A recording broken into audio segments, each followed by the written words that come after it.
तो ये कहानी शुरू होती है एक ब्लैक वाटर से, जिसका पानी बहुत ही गंदा होता है। उसके बाद हमें एक फैमिली को दिखाया जाता है जिसमें 3 लोग होते हैं। उसमें से एक का नाम एडम, उसकी वाइफ का नाम ग्रेस और ग्रेस की छोटी बहन ली होती है। ये लोग अपने हॉलीडे को एंजॉय करने के लिए क्रोकोडाइल पार्क में जाते हैं, जहाँ पर वो लोग पूरा दिन एंजॉय करते हैं। फिर हम देखते हैं वो तीनों एक होटल में रुकते हैं और डिस्कस करते हैं कि कल वो तीनों उसी नदी में जाएंगे फिशिंग करने के लिए। कल सुबह वो तीनों झील के पास पहुंच जाते हैं, जहां पर उन्हें एक आदमी मिलता है जिसका नाम जिम था। वो इन तीनों को फिशिंग कराने के लिए ले जाता है। यहाँ पर ग्रेस को ली को बताती है कि वो प्रेग्नेंट है और ये बात अभी तक उसने एडम को नहीं बताई थी। वो सही टाइम आने का वेट कर रही है।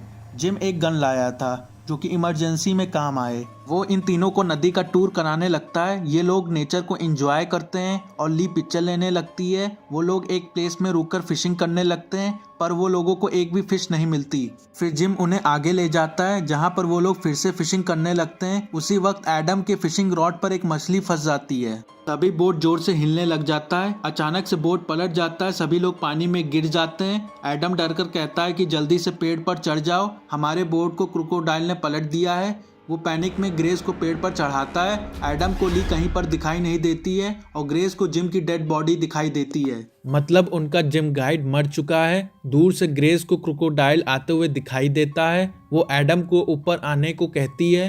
एडम फौरन ऊपर चढ़ जाता है। दूसरी ओर ली भी पानी के ऊपर आ जाती है। ग्रेस ली को ऊपर आने को कहती है। ली बोट पर चढ़ने लगती है। दूसरी तरफ क्रोकोडाइल ली की ओर आने लगता है। फाइनली ली बोट पर चढ़ जाती है। क्रोकोडाइल बोट को बहुत तेजी से हिलाने लगता है, जिससे ली बहुत डर जाती है। ये देखकर एडम क्रोकोडाइल को अपनी तरफ बुलाने लगता है। कुछ ही देर बाद क्रोकोडाइल वहां से चला जाता है और जिम की बॉडी को अपने साथ ले जाता है। अब क्रोकोडाइल के जाने के बाद ग्रेस एडम को कहती है यही सही मौका है ली को बचाने का। वो ली को बोट में लगी रस्सी को उनके तरफ फेंकने को कहती है। ली रस्सी को फेंकती है। एडम उस रस्सी को पकड़कर बोट को अपनी तरफ खींचने लगता है और ली फिर पेड़ पर आ जाती है। वो लोग सोचते हैं अब आगे क्या करना है। काफी टाइम गुजर जाता है। वो लोग वहीं फंसे होते हैं। वो लोग वहां से निकलने के बारे में सोच रहे होते हैं। तभी वहां पानी में कुछ हलचल होती है। वो लोग बहुत डर जाते हैं। यहाँ ग्रेस कहती है क्या हम पेड़ों की मदद से यहाँ से निकल सकते हैं, तो एडम साफ साफ इनकार कर देता है। वो कहता है हम सिर्फ बोट की मदद से यहाँ से जा सकते हैं। अब ग्रेस कहती है इस नदी में हर जगह पेड़ ही पेड़ हैं। हम एक पेड़ से दूसरे पेड़ पर चढ़कर एक प्लेस से दूसरे प्लेस पर जा सकते हैं। बस हमें एक बार जाकर चेक करना होगा ये पेड़ कहाँ तक हैं। ग्रेस अब चेक करने के लिए आगे जाती है। कुछ ही दूर जाने पर पेड़ खत्म हो जाते हैं। ग्रेस बहुत दुखी हो जाती है। वो अब वापस आने लगती है। तभी उसे जिम का कान दिखाई देता है, जिसे देखकर वो काफी डर जाती है। वापस आकर वो सारी बात एडम और ली को बताती है। एडम को दूसरा ऑप्शन ना होने पर फिर से बोट को पलटने की बात करता है। अब ली और ग्रेस भी उसकी बातों से कन्विंस हो जाती हैं। एडम बोट को पलटने के लिए पानी में उतरता है। वो उसे पानी में खींचने लगता है। ग्रेस और ली ऊपर से चिल्लाने लगती हैं। अब वो क्रोकोडाइल एडम की बॉडी के साथ ऊपर आता है और हम देखते हैं एडम मर चुका है। अब हम देखते हैं ग्रेस और ली रोने लगती हैं। वो दोनों कुछ टाइम तक ऊपर ही वेट करने लगती हैं। फिर हम देखते हैं कि ग्रेस बोट की रस्सी को अपनी तरफ खींचने की कोशिश करती है, लेकिन रस्सी बहुत दूर थी। उसी वक्त ली पानी में कुछ देखती है। वो डरकर ग्रेस को ऊपर आने को कहती है, लेकिन वहाँ कुछ नहीं था। तो ग्रेस लंबी टहनी को तोड़ने की कोशिश करती है। तभी क्रोकोडाइल उसे जम करके पकड़ने की कोशिश करता है।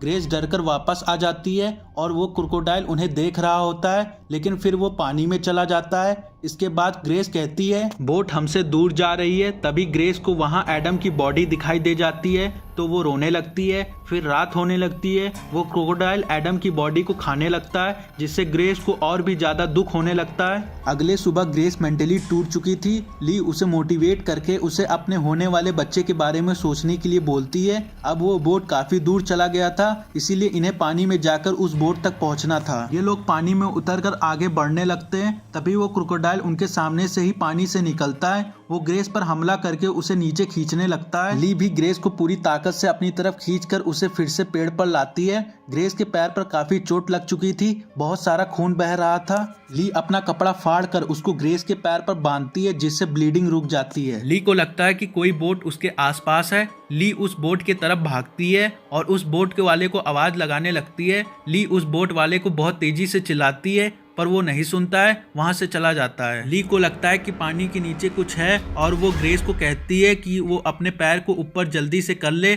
ली ग्रेस की तरफ भागने लगती है और पेड़ पर चढ़कर ग्रेस के पैर को ऊपर ले आती है। ली कहती है कि मुझे इस कपड़े को बदलना होगा क्योंकि इसमें पूरा ब्लड फैल चुका है। ली ग्रेस के पैर में दूसरा कपड़ा बांध देती है। ली कहती है मैं जाकर बोट को ले आती हूँ, पर ग्रेस उसे मना करती है। ली कहती है मैं जल्दी आ जाऊंगी। वो उस बोट को देखती है और थोड़ा सोचने लगती है। ली पानी में उतर जाती है और धीरे धीरे उस बोट की तरफ जाने लगती है। ली उस बोट के पास पहुंच जाती है और फिर उस बोट के अंदर आ जाती है। उस बोट से पानी निकालने लगती है और उसमें लगे मोटर को ऑन करने की कोशिश करती है, पर वो स्टार्ट नहीं हो रहा था।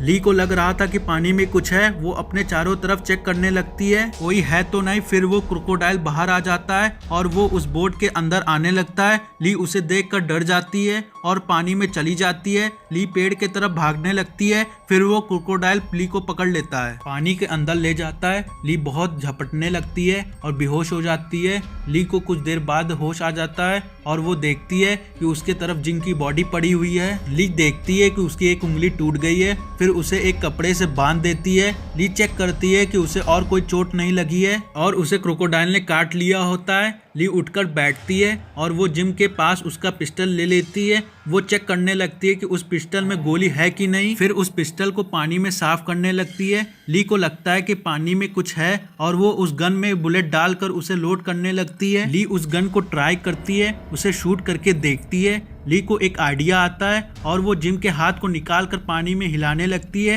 ताकि क्रोकोडाइल उसके पास आ सके। ली बहुत कोशिश करती है पर वहाँ कोई क्रोकोडाइल नहीं आता है। ली उस हाथ को और गन को पकड़कर खड़ी हो जाती है। उसके पीछे की तरफ से क्रोकोडाइल आ जाता है। ली उसे देखती है, तब वो बहुत डर जाती है। उसके तरफ गन पॉइंट करने लगती है। ली वहाँ से भागने लगती है और वो क्रोकोडाइल उसका पीछा करने लगता है। ली बहुत दूर चली जाती है और वो क्रोकोडाइल भी पानी के अंदर चला जाता है। ली एक जगह पर रुक जाती है और उस क्रोकोडाइल को ढूंढने लगती है। तभी वो क्रोकोडाइल बाहर आता है और ली के हाथों को काट लेता है। ली के हाथों से बहुत सारा ब्लड आने लगता है और उसका हाथ क्रोकोडाइल के मुंह में होता है। ली उस गन से शूट कर देती है और उस क्रोकोडाइल के सिर से ब्लड आने लगता है। ली उस क्रोकोडाइल को देखने लगती है और वो क्रोकोडाइल धीरे धीरे पानी में डूबने लगता है। ली खुलकर सांस लेती है और उसे थोड़ा अच्छा लगता है। ली धीरे धीरे ग्रेस की तरफ जाने लगती है और वो ग्रेस के पास पहुंच जाती है। ली ग्रेस को बताती है कि मैंने उस क्रोकोडाइल को मार दिया है और अब हम यहाँ से बाहर निकल सकते हैं। ली ग्रेस को उठाने लगती है